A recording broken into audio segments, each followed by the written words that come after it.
is what it ain't. It's your girl Umbrella, and I am back with another video.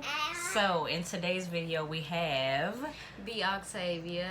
yes, making this episode 2 of Sister Talk because Sisters don't talk. Okay. So I'm gonna pass it to B Octavia. Make sure that you like this video. Make sure that you subscribe to my channel. Make sure that you follow B Octavia and subscribe to her channel as well. So I'm gonna pass it to her, and she's gonna open up the topic for today's video.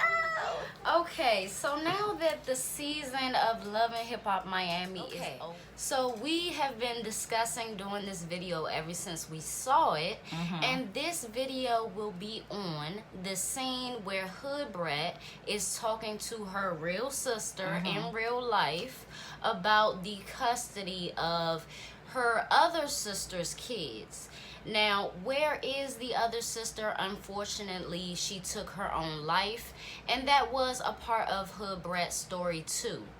But one thing that we noticed looking at her journey throughout Love and Hip Hop is she kept talking about her dream being to have the kids, and that was her deceased sister's wish for her, Hood Brat, to have the children if she meets her own demise, basically. Exactly. And she did not do that, you know, so. And if you don't know who Hood Brat is, she is It's what? Hood Brat. It's Hood Brat? Yeah. I thought it was Hood Brat this whole time. Oh my God. Okay, so if you don't know who Hood Brat is, then she is a Miami 305 female rapper, okay? So she's pretty good. I actually do like her, and watching Love and Hip Hop, I actually do like her stance on the show compared to the other rappers. I feel like she's taking it more serious, and she actually does have a lot of talent.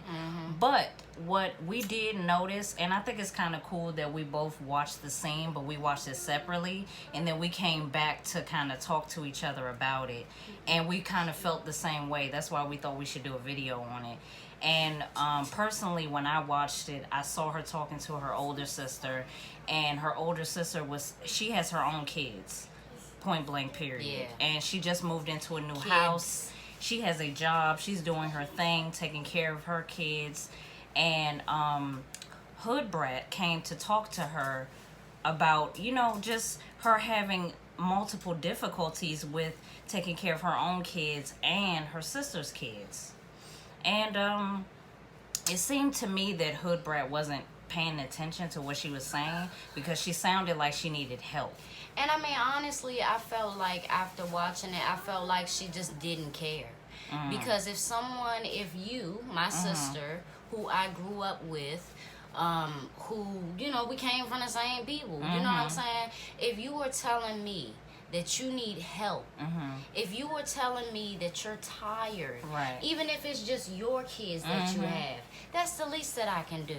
You know what I'm saying? A weekend. You know, you're not even taking your deceased sister's kids for the weekend. You're just taking them to the playground. Anybody could do that.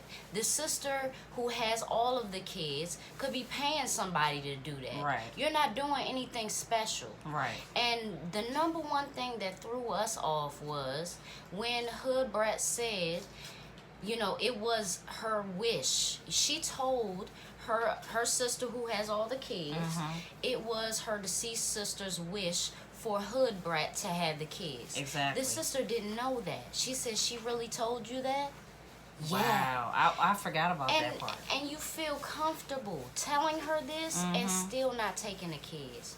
What is that?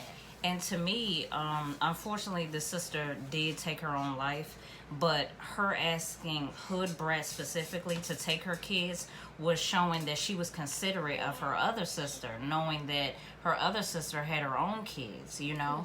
So it was just, it threw me off to hear Hood Brat talking about her rap career so much and how she has to get it so much when her sister needs her help. This is the time when, you know, unfortunately your other sister did meet her demise, but you have a sister that's still here.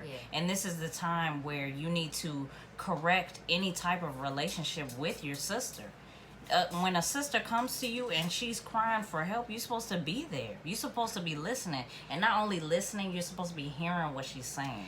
And another sad thing that I noticed from watching that scene was her sister, which, you know, that she was talking to, her pain was the same as her deceased sister's pain. Yeah. She, even Hood Brat said, her sister would call her and say, you know, I want to give up, I can't do this anymore, etc. And you would say the same things, like, just keep going, just keep, she needs you. Right. And I don't want to be too hard on anyone, because I don't know, you know, what it feels like to lose a sibling that I've grown up with. Yeah. I put it like that. Yeah. So I don't want to be too hard on her for that, but I just want her to notice that. Because just the same as you're kind of brushing it off, or, you know, negating her feelings, she could do the same thing. And that's what associates do. Associates tell you, just,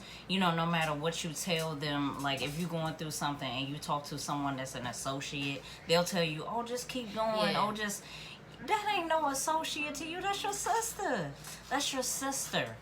When your sister or your sibling, period, comes to you and needs your help, you're supposed to do something. It's about action. It's not necessarily about, you know, speaking. Sometimes a sibling just wants you to come to you to vent, period. And you all you have to do is say, keep going. Well, keep going. Where? Where am I supposed to go? That's not good enough. And I mean, I feel like that is what a lot of black people struggle with. You know what I'm saying? They struggle with not only saying the right things, but having that emotional connection with their siblings, with their family. And I mean, it's definitely something that we have to work on, because, you know, us taking our lives is not going to solve the problem, especially if we have kids, you know. And if the people that you're trying to talk to, regardless if they family or not, if those people are not listening, you gotta find somebody else. You gotta find a professional. You know what I'm saying? You have to seek that type of help, so that you don't want to leave this earth. You know. Because it does suck feeling alone and feeling like you don't have those resources to speak to someone. But, you know, self-therapy is real too, you know. So I feel like that's, you know, the bottom line of this message is definitely that we have to... Mama. No. Girl. We have to work better at communication. We have to work better at understanding each other.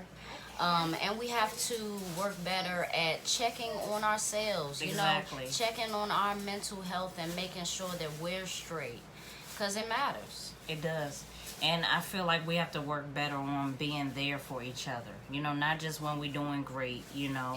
When we're doing bad as well, when we're not doing so good. I feel like we got to just work on our relationships. And just speaking from our perspective, we don't have the best relationship all the time. Like, sometimes we don't get along. Sometimes we just give each other our space. And, you know, every relationship, if it's worth saving, it's worth working on. It's worth keeping. You know what I'm saying? So I feel like this is a good video for me, just because I feel like this narrative of that scene wasn't said. I even seen the reunion, and they touched on that scene, but they didn't say what needed to be said. And I feel like this needed to be said. She can still work on her relationship with her sister that's deceased by helping her sister's kids as much as she can. Fulfilling that wish. And, you know, just exactly, fulfilling that my wish. My thing is, even though that you feel like you're not prepared for it right now, that's how life is. There is no preparing for it. Things like that, you know what I'm saying? There is no type of preparing. You just gotta do it. You know, even though you may not be living in the right spot, you know what I'm saying? As long as you're fulfilling that wish to your sister who is not here anymore, you'll feel better. You know what I'm saying? You feel like you're not getting farther. Maybe it's because God know that you got stuff to do. You got real stuff to do, you know? And you never know. If you take a break and you know, not necessarily take a break, but if you fulfill your sister's wish, it's not going to stop what's supposed to be destined for you. You gotta work around. You gotta believe. If you believe in your rap career or whatever you want to do, then you helping your sister and fulfilling that wish isn't going to stop that from happening. And in turn, what it will do if you take that responsibility is it will give you a better understanding of where your sister was. Mentally, the struggles that she faced having kids, just all around across the board, because you still may not understand why she did what she did. And a lot of people, before they take their life, they really don't have, you know, what's the word for it? They really don't have all of the words either. You know what I'm saying? But it's within. Right. So I feel like she'll definitely understand what her sister is going through, what her deceased sister has went through, and just, you know, you have to understand. You have to take that responsibility. And personally, me, like, being an auntie is like the one of the best things that has ever happened to me. And sometimes it can be a little bit challenging, but like my sister was just saying, like, I kind of understand what she goes through now because I help her with her child. And me helping her with her child, it doesn't stop me from doing things. It actually makes me feel better about myself. And it makes her happy too. She love me. You know what I'm saying? So I just want to, you know, say that, you know, being an active auntie or uncle as well is very important. You can't just be that auntie that's just like, hey, how you doing? Bye. Yeah. Hey, you can have your kid back. You know what I'm saying? Like, that's happening too much in our community too. Or constantly asking what's the sizes that they wear. Yeah, or what toys do they like? You should know that. You should know what toys they like. Don't ask nobody else. Yeah. So, bottom line, work on your relationship with your sister. You know, listen to your sister. Be there for your sister. Your sister can be your best friend ever, period. Okay? You don't need nobody else. You don't, truly you don't. You can tell your sister anything, too. That's the best part of having a bond and a relationship with your sister. Amen. So, we are going to close out the video. This is the second episode of Sister Talk because sisters don't talk. Okay? Period. Stink. The period stink, yes. So we will see you guys in the third episode of Sister Talk. Please comment below your thoughts on this video and your thoughts on future topics that we should do. Make sure that you follow my girl, my sister, B. Octavia, on her channel. It's lit. She goes in as well as me. You know the deal. Okay? Make sure you like, make sure you subscribe, and comment down below. And